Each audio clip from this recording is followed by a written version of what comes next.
भगवद गीता अध्याय 9 श्लोक 3। हे परंतप, जो लोग भक्ति में श्रद्धा नहीं रखते वे मुझे प्राप्त नहीं कर पाते, अतः वे इस भौतिक जगत में जन्म मृत्यु के मार्ग पर वापस आते रहते हैं।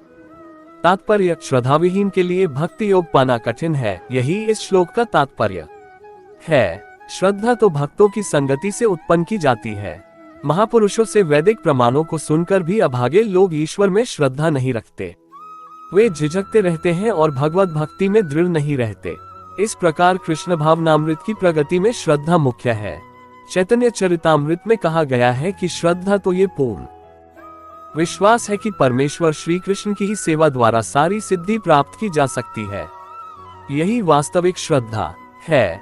श्रीमद् भागवत में 4:31-14 कहा गया है, यथा तरोर्मूल निषेचनेन तृप्यन्ति तत्स्कन्धभुजोपशाखा प्राणोपहारा च यथेन्द्रियाना तथैव सर्वार्हन्मच्युतेज्या। वृक्ष की जड़ को सींचने से उसकी डालें, टहनियां तथा पत्तियां तुष्ट होती हैं और आमाशय को भोजन प्रदान करने से शरीर की सारी इंद्रियां तृप्त होती हैं। इसी तरह भगवान की दिव्य सेवा करने से सारे देवता तथा अन्य समस्त जीव स्वतः प्रसन्न होते हैं। अतः गीता पढ़ने के बाद मनुष्य को चाहिए कि वह गीता के इस निष्कर्ष को प्राप्त हो, मनुष्य को अन्य सारे कार्य छोड़कर भगवान कृष्ण की सेवा करनी चाहिए।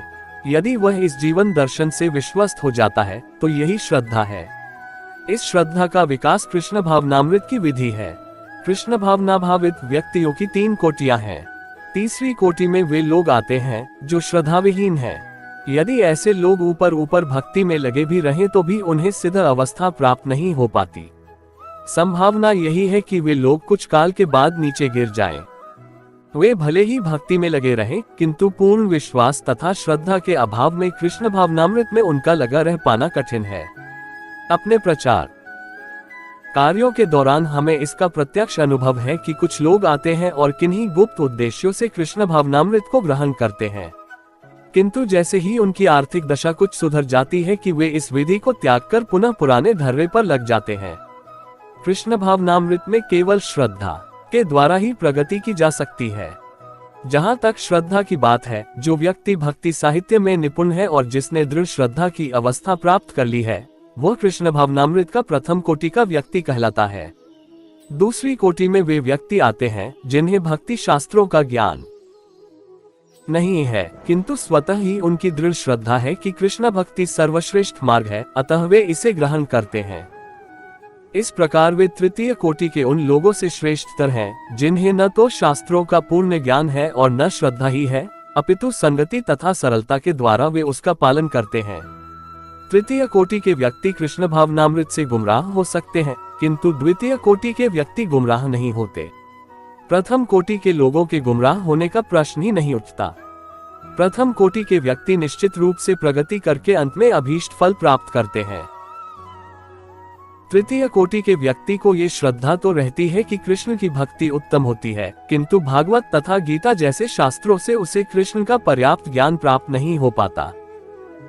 कभी कभी इस तृतीय कोटि के व्यक्तियों की प्रवृत्ति कर्मयोग तथा ज्ञानयोग की ओर रहती है और कभी कभी वे विचलित होते रहते हैं, किंतु ज्यों ही उनसे ज्ञान तथा कर्मयोग का संदूषण निकल जाता है, वे कृष्ण भावनामृत की द्वितीय कोटि या प्रथम कोटि में प्रविष्ट होते हैं। कृष्ण के प्रति श्रद्धा भी 3 अवस्थाओं में विभाजित है और श्रीमद् भागवत में इनका वर्णन है। भागवत के 11वें स्कंध में प्रथम, द्वितीय तथा तृतीय कोटि की आस्तिकता का भी वर्णन हुआ है। जो लोग कृष्ण के विषय में तथा भक्ति की श्रेष्ठता को सुनकर भी श्रद्धा नहीं रखते और यह सोचते हैं कि यह मात्र प्रशंसा है, उन्हें यह मार्ग अत्यधिक कठिन जान पड़ता है, भले ही वे ऊपर से भक्ति में रत क्यों न हो। उन्हें सिद्धि प्राप्त होने की बहुत कम आशा है। इस प्रकार भक्ति करने के लिए श्रद्धा परमावश्यक है। श्लोक 4। ये संपूर्ण जगत मेरे अव्यक्त रूप द्वारा व्याप्त है। समस्त जीव मुझ में हैं, किंतु मैं उनमें नहीं हूँ। तात्पर्य, भगवान की अनुभूति स्थूल इंद्रियों से नहीं हो पाती। कहा गया है कि अतः श्री कृष्ण नामादि न भवेद ग्राह्यम इंद्रियैः सेवोन्मुखे ही जिह्वादौ स्वयमेव स्फुरत्यदः। भक्तिरसामृत सिंधु 1.2.234। भगवान श्री कृष्ण के नाम, यश, लीलाओं आदि को भौतिक इंद्रियों से नहीं समझा जा सकता। जो समुचित निर्देशन से भक्ति में लगा रहता है उसे ही भगवान का साक्षात्कार हो पाता है। ब्रह्म संहिता में 5.38 कहा गया है। प्रेमांजनच्चुरित भक्ति विलोचनेन संतः सदैव हृदयेषु विलोकयन्ति। यदि किसी ने भगवान के प्रति दिव्य प्रेमाभिरुचि उत्पन्न कर ली है तो वह सदैव अपने भीतर तथा बाहर भगवान गोविंद को देख सकता है। इस प्रकार वे सामान्य जनों के लिए दृश्य नहीं है।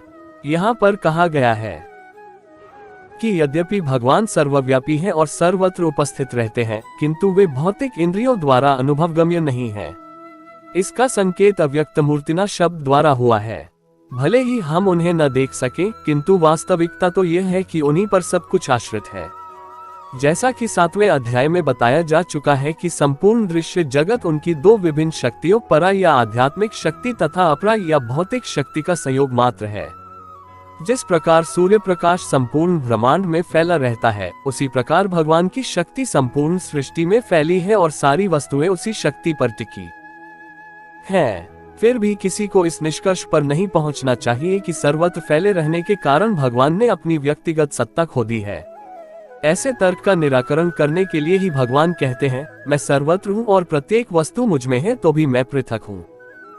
उदाहरणार्थ, राजा किसी सरकार का अध्यक्ष होता है और सरकार उसकी शक्ति का प्राकट्य होती है। विभिन्न सरकारी विभाग राजा की शक्ति के अतिरिक्त और कुछ नहीं होते और प्रत्येक विभाग राजा की क्षमता पर निर्भर रहता है। तो भी राजा से यह आशा नहीं की जाती कि वह प्रत्येक विभाग में स्वयं उपस्थित हो। यह एक मोटा सा उदाहरण दिया गया। इसी प्रकार हम जितने स्वरूप देखते हैं और जितनी भी वस्तुएं इस लोक में तथा परलोक में विद्यमान हैं, वे सब भगवान की शक्ति पर आश्रित हैं। सृष्टि की उत्पत्ति भगवान की विभिन्न शक्तियों के विस्तार से होती है और जैसा कि भगवद गीता में कहा गया है, विष्टभ्यहमिदं कृत्स्नम, वे अपने साकार रूप के कारण अपनी विभिन्न शक्तियों के विस्तार से सर्वत्र विद्यमान हैं। श्लोक 5। तथापि मेरे द्वारा उत्पन्न सारी वस्तुएं मुझमें स्थित नहीं रहती। जरा मेरे योग ऐश्वर्य को देखो। यद्यपि मैं समस्त जीवों का पालक भर्ता हूँ और सर्वत्र व्याप्त हूँ, लेकिन मैं इस विराट अभिव्यक्ति का अंश नहीं हूँ, क्योंकि मैं सृष्टि का कारण स्वरूप हूँ। तात्पर्य, भगवान का कथन है कि सब कुछ उन्हीं पर आश्रित है, मत्स्थानी सर्वभूतानि। इसका अन्य अर्थ नहीं लगाना चाहिए। भगवान इस भौतिक जगत के पालन तथा निर्वाह के लिए प्रत्यक्ष रूप से उत्तरदायी नहीं है। कभी कभी हम एटलस, एक रोमन देवता को अपने कंधों पर गोला उठाए देखते हैं। वह अत्यंत थका लगता है और इस विशाल पृथ्वी लोक को धारण किए रहता है। हमें किसी ऐसे चित्र को मन में नहीं लाना चाहिए जिसमें कृष्ण इस सृजित ब्रह्मांड को धारण किए हुए हों। उनका कहना है कि यद्यपि सारी वस्तुएं उन पर टिकी हैं, किंतु वे पृथक रहते हैं। सारे लोग अंतरिक्ष में तैर रहे हैं और यह अंतरिक्ष परमेश्वर की शक्ति है, किंतु वे अंतरिक्ष से भिन्न हैं, वे पृथक स्थित हैं। अतः भगवान कहते हैं, यद्यपि ये सब रचित पदार्थ मेरी अचिंत्य शक्ति पर टिके हैं, किंतु भगवान के रूप में मैं उनसे पृथक रहता हूँ। ये भगवान का अचिंत्य ऐश्वर्य है। वैदिक कोश निरुक्ति में कहा गया है, युज्यतेनेन दुर्घटेषु कार्येषु, परमेश्वर अपनी शक्ति का प्रदर्शन करते हुए अचिंत्य आश्चर्यजनक लीलाएं कर रहे हैं। उनका व्यक्तित्व विभिन्न शक्तियों से पूर्ण है और उनका संकल्प स्वयं एक तथ्य है। भगवान को इसी रूप में समझना चाहिए। हम कोई काम करना चाहते हैं तो अनेक विघ्न आते हैं और कभी कभी हम जो चाहते हैं वह नहीं कर पाते, किंतु जब कृष्ण कोई कार्य करना चाहते हैं तो सब कुछ इतनी पूर्णता से संपन्न हो जाता है कि कोई सोच नहीं पाता कि यह सब कैसे हुआ। भगवान इसी तथ्य को समझाते हैं, यद्यपि वे समस्त सृष्टि के पालक तथा धारण करता है, किंतु वे इस सृष्टि का स्पर्श नहीं करते। केवल उनकी परम इच्छा से प्रत्येक वस्तु का सृजन, धारण, पालन एवं संहार होता है। उनके मन और स्वयं उनमें कोई भेद नहीं है, जैसा हमारे भौतिक मन में और स्वयं हम में भेद होता है, क्योंकि वे परमात्मा हैं। साथ ही वे प्रत्येक वस्तु में उपस्थित रहते हैं, किंतु सामान्य व्यक्ति यह नहीं समझ पाता कि वे साकार रूप में किस तरह उपस्थित हैं। वे भौतिक जगत से भिन्न हैं तो भी प्रत्येक वस्तु उन्हीं पर आश्रित है। यहाँ पर इसे ही योगम ऐश्वरम अर्थात भगवान की योग शक्ति कहा गया है। श्लोक 6। जिस प्रकार सर्वत्र प्रवहमान प्रबल वायु सदैव आकाश में स्थित रहती है, उसी प्रकार समस्त उत्पन्न प्राणियों को मुझ में स्थित जानो। तात्पर्य, सामान्य जन के लिए ये समझ पाना कठिन है कि इतनी विशाल सृष्टि भगवान पर किस प्रकार आश्रित है, किंतु भगवान उदाहरण प्रस्तुत करते हैं जिससे हमें समझने में सहायता मिले। आकाश हमारी कल्पना के लिए सबसे महान अभिव्यक्ति है और उस आकाश में वायु विराट जगत की सबसे महान अभिव्यक्ति है। वायु की गति से प्रत्येक वस्तु की गति प्रभावित होती है, किंतु वायु महान होते हुए भी आकाश के अंतर्गत ही स्थित रहती है, वह आकाश से परे नहीं होती। इसी प्रकार समस्त विचित्र विराट अभिव्यक्तियों का अस्तित्व भगवान की परम इच्छा के फलस्वरूप है और वे सब इस परम इच्छा के अधीन हैं। जैसा कि हम लोग प्रायः कहते हैं, उनकी इच्छा के बिना एक पत्ता भी नहीं हिलता। इस प्रकार प्रत्येक वस्तु उनकी इच्छा के अधीन गतिशील है। उनकी ही इच्छा से सारी वस्तुएं उत्पन्न होती हैं, उनका पालन होता है और उनका संहार होता है। इतने पर भी वे प्रत्येक वस्तु से उसी तरह पृथक रहते हैं जिस प्रकार वायु के कार्यों से आकाश रहता है।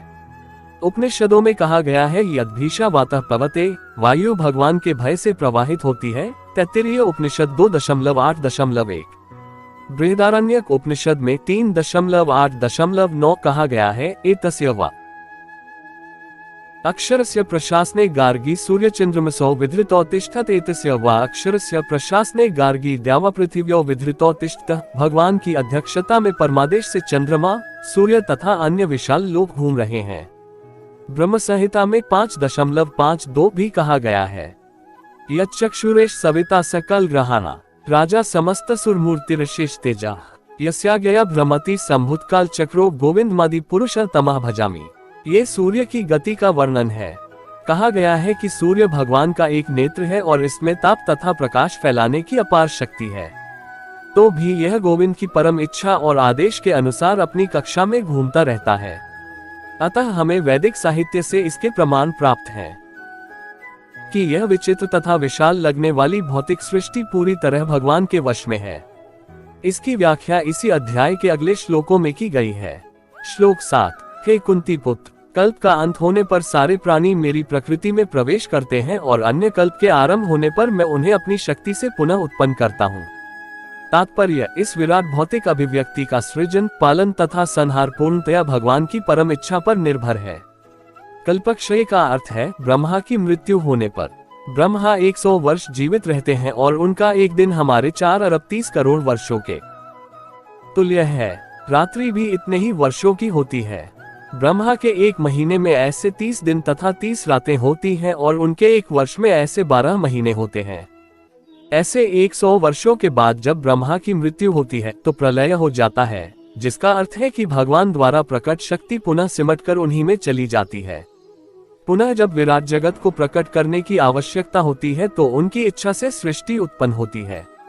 एको हम बहुश्याम, यद्यपि मैं अकेला हूँ किंतु मैं अनेक हो जाऊंगा। ये वैदिक सूक्ति है, छांदोग्य उपनिषद 6.2.3। इस भौतिक शक्ति में अपना विस्तार करते हैं और सारी विराट अभिव्यक्ति पुनः घटित हो जाती है।